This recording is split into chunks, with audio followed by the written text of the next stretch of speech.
10 तारीख सितंबर को BBMP council का आखिरी दिन था। गवर्नमेंट इलेक्शन करने के मूड में नहीं है।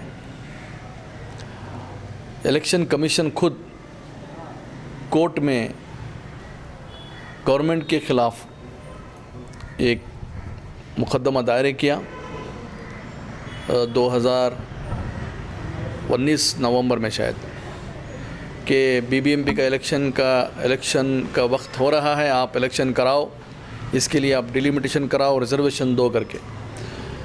जब कोर्ट के ऑर्डर के हिसाब से बेंगलोर का वार्ड डिलिमिटेशन किया गया और मार्च में 28 तारीख को रिजर्वेशन देने की आखिरी तारीख थी। कोर्ट गवर्नमेंट को कहा कि अगर तुम रिजर्वेशन नहीं देंगे तो आपको 5 लाख रुपया जुर्माना डेली भरना पड़ेगा, इस वजह से आप रिजर्वेशन दे के इलेक्शन कराने की कोशिश करें करके एक ऑर्डर किया गया था। बदकिस्मती 25 तारीख से पूरा भारत में लॉकडाउन हो गया, उस वजह से वो केस वहीं पर है, आगे नहीं गया, लॉकडाउन हो गया और हमारा टर्म भी सितंबर 10 तारीख को ख़त्म हो गया।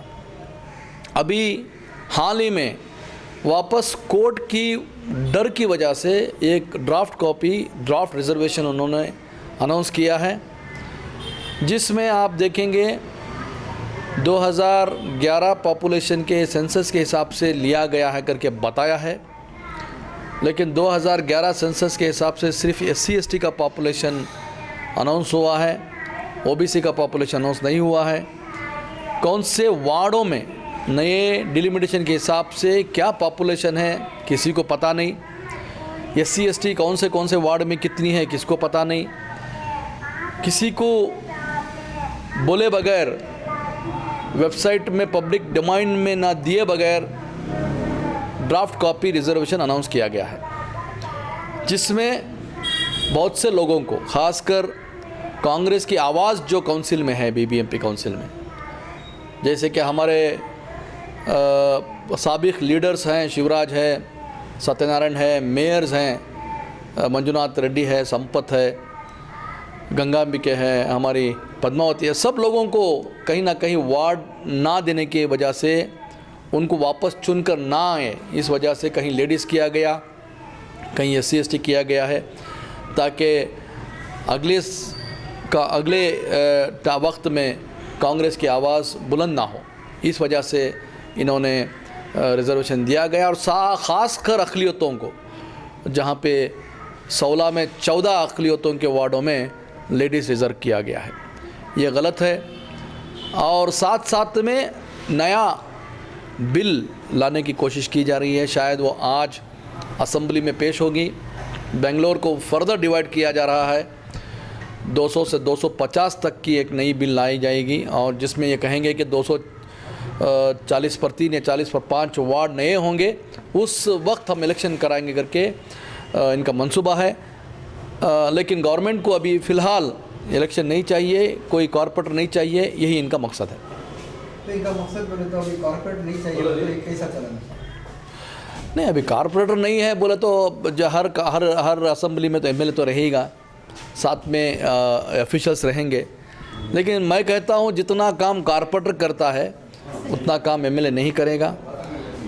लोग कॉर्पोरेटर को ही फ़ोन करेंगे, सवेरे कॉर्पोरेटर के घर पे जाएंगे, ऑफिस पे जाएंगे, कोई कचरे का प्रॉब्लम हो, सैनिटरी का प्रॉब्लम हो, रास्ते का प्रॉब्लम हो, कोई हॉस्पिटल का प्रॉब्लम हो, कोई स्कूल का प्रॉब्लम हो, लोग तो पहले जाएंगे कॉर्पोरेटर के पास, तब जाके काम होगा। मैं समझता हूँ हमारी 74th अमेंडमेंट के हिसाब से भी 74 अमेंडमेंट क्या कहता है कि पंचायत इलेक्शन हो या कॉरपोरेशन इलेक्शन हो, 6 महीने से ज़्यादा खाली नहीं रखा जाएगा। हम कॉरपोरेशन का इलेक्शन लड़ाव करके PL दाखिल किया गया है, मेरा PL है, अभी 23 तारीख को लिस्ट हुआ है। इंशाअल्लाह मैं उम्मीद रखता हूँ ऊपर वाले से और हमारी जुडिशरी से पूरा भरोसा है कि जुडिशरी ऑर्डर करेगी कि जल्द से जल्द इलेक्शन चुनाव लड़ाया जाए। आपकी मांग क्या है सर? हमारी मांग ये है कि आप 225 बनाओ, 250 बनाओ, 400 बनाओ, हमें कुछ उसमें फ़र्क नहीं है। हम यही कहेंगे कि आप इलेक्शन टाइम पे करो। इलेक्शन का ख़त्म अभी डेट हो गया है, लोगों का टर्म एंड हो गया है, आप खाली नहीं रख सकते पंचायत, आप इलेक्शन कराओ, जल्द से जल्द कराओ। अगर सरकार ना माने तो आगे का रास्ता? आगे तो हम कोर्ट पे चले गए हैं, अभी जुडिशरी का हम रास्ता पकड़ेंगे, सुप्रीम कोर्ट जाएंगे। सुप्रीम कोर्ट से उम्मीद है कि वो हमें अच्छा सा अच्छा जजमेंट मिलेगा। इससे पहले भी हुआ है, 2015 में भी हुआ है, 2010 में भी हुआ है, तभी 2010 और 15 में भी कोर्ट के डायरेक्शंस के हिसाब से इलेक्शन लड़ाया गया था। तो मैं समझता हूँ इस बार भी इलेक्शन होगा इंशाअल्लाह कोर्ट के फैसले के बाद से।